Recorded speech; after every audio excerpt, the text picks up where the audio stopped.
in HD from WVUE TV New Orleans. This is Fox 8 News at 6. You're watching Fox 8 News. Well, spring officially starts this weekend, and the temperatures show it will continue to warm up over the next few weeks. And the extra pollen in the air means your allergies can kick into overdrive. And for more on the newest treatments and home remedies, we turn to Dr. Jamie Lurie. She's an allergist, asthma and immunology specialist at Touro. And thank you so much for joining us, Dr. Lurie. And tell us a little bit about the pollen that's in the air, why it starts to really pick up during the spring, and how people can be affected by that. Well, sure. There's pollen in the air right now because trees are pollinating.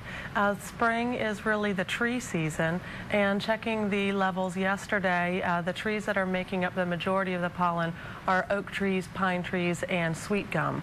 And pollen is a very light particle. It becomes airborne, and then we breathe it in. Now, I've heard when you can see it, and I don't know if this is true or not, but when you can see it on your car and everything's yellow, that's too big to be inhaled. Is that true, or is that? Well, those are definitely the heavier particles that have settled on your car. But if there's a lot on your car, then that means there's going to be a lot airborne as well. So those are the triggers, those smaller ones. What are some of the symptoms? I mean, what can you you know, see someone and say, okay, that's just a sneeze, or that is actually allergy related? Well, sometimes it can be very difficult to tell, but the typical symptoms of allergies are going to be nasal congestion, runny nose, itching, red, watery, burning eyes, itchy eyes, and really the only way to know for sure is to see an allergist and be tested, but those are some of the common signs of allergies. And what are some of the home remedies, or some of the tried and true remedies that you can do at home, aside from seeing an allergist? Right. Well, I think that the best thing that you could do at home is avoidance. And for example, if you are allergic to trees, you want to keep your windows closed. You want to have your air conditioning on. You want to change your filters with your air conditioning every 3 months. You want to have your air conditioning serviced every 6 months to make sure that the air inside your home is clean. You can also use HEPA filters inside your home.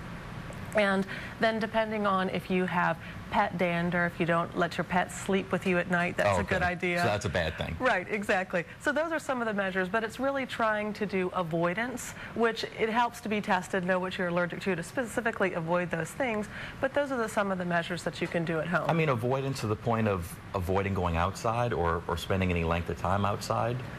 No, our goal as allergists is to get patients out there enjoying their lives. And so sometimes they do need medications to be able to get outside and do things. And at what point would you say someone needs to come in to see you? I would say someone needs to come in if they're suffering. If somebody has itchy, watery eyes and it's bothering them, then come on in, because we can make that better. And I was reading here, there's a procedure that, something new that doesn't involve a needle, doesn't involve an actual injection. What is that? Right, that's called sublingual immunotherapy, and it's being widely used in Europe right now. It's being studied in the U.S., and the research is promising, and we hope to have that in America in the upcoming years. And what that would be is, instead of taking an allergy shot, you'll be receiving the allergen via a liquid form that goes on your tongue. Really? So it's not, is it as effective? The studies show that, yes, it is. We're trying to work out the safety profiles, and it's not yet approved, but hopefully it will be soon. And is there a benefit, or just the fear of, getting a shot? The benefit is not having to get a shot every week. So that's probably the one positive side of that. It's just something on your tongue. Right, particularly for children. All right. Well, Dr. Jamie Lurie, thank you so much for joining us this morning. My pleasure. Thanks for having me. I've been sneezing a lot, so I might be coming to see you soon.